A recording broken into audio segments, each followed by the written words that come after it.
5 secondes. Allez! Top départ. Allez, allez, allez, allez, allez! Allez, allez, allez! Allez, on va! Allez, allez, allez,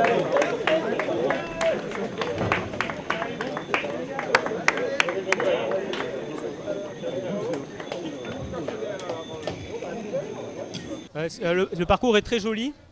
On passe par des terrains très variés avec des champs.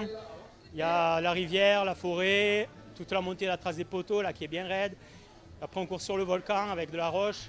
Voilà, et on finit sur la route, ça me plaît un peu moins. Mais bon, voilà, dans l'ensemble, c'est un parcours très joli. J'ai pris beaucoup de plaisir à courir là-dedans. Oui, sur le Volcano, oui, je faisais des trails il y a une dizaine d'années.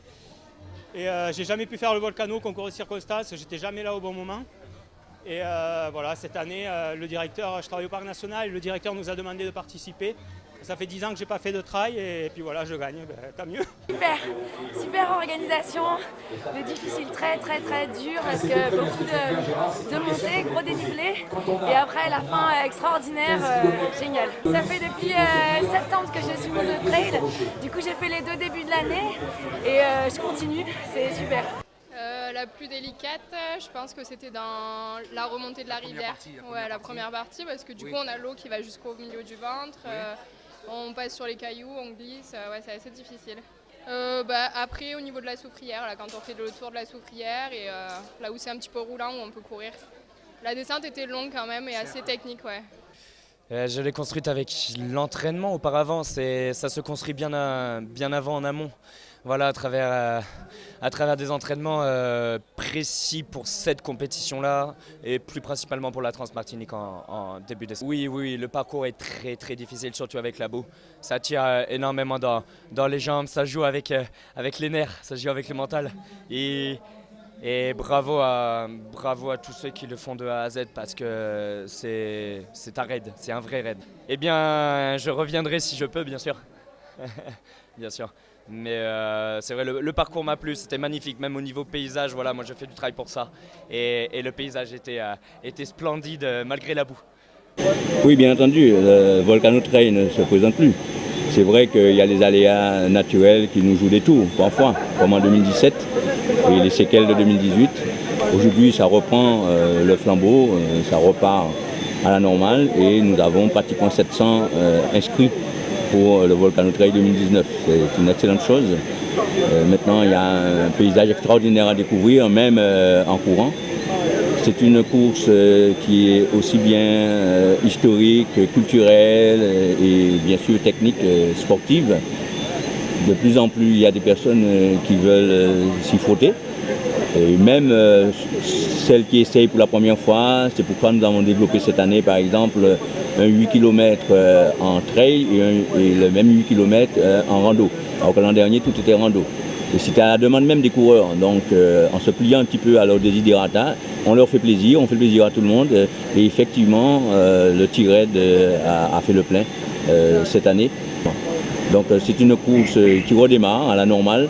Et c'est normal que ça monte en pression un petit peu chaque année. C'est pour l'intérêt de Saint-Claude, du Sud-Basse-Terre, des Guadeloupéens. Et aujourd'hui, ça a une dimension qui est caribéenne, puisqu'il y a énormément de gens qui viennent de l'extérieur, et voire national, puisque nous avons des nationaux qui viennent spécialement pour faire le Volcano Trail de Guadeloupe. Alors, déjà, quand on écoute son nom, Volcano Trail, ça veut dire que le volcan Soufrière, le point culminant des Antilles, fait partie intégrale de cette course. Et dans le circuit, on a prévu, à défaut d'aller au sommet, puisque pour des raisons de sécurité, on ne veut pas y aller maintenant, on fait le tour, on fait la boucle qui permet de faire tout le tour du Dôme. Et c'est ça le côté mythique de cette course au départ. Ceci dit, pour accéder à la Soufrière, on traverse des paysages, on traverse des crêtes, on traverse des vallées, des rivières. Nous avons d'ailleurs des dispositifs spécifiques pour traverser sécurisées des rivières depuis l'an dernier, de telle sorte qu'on ne soit pas trop surpris en cas de crue subite. Bien sûr, la sécurité, c'est particulier. On met un point d'honneur à garantir un maximum de sécurité sur l'ensemble du circuit. Mais la traversée de cette forêt profonde, cette forêt des flancs de la Soufrière, des hauteurs de Saint-Claude, de Gourbert, de Baïf. Ça fait un charme exceptionnel et on est en plein dans la biodiversité. Donc c'est une course qui est particulière entre la mer et la montagne, puisque à partir de Baïf et jusqu'au Galion, entre Rivière des Pères et Galion, on traverse Basse-Terre sur le boulevard maritime. Donc on a la mer tout du long pendant plusieurs kilomètres. Donc c'est un lien entre la mer et la montagne, les crêtes et les vallées.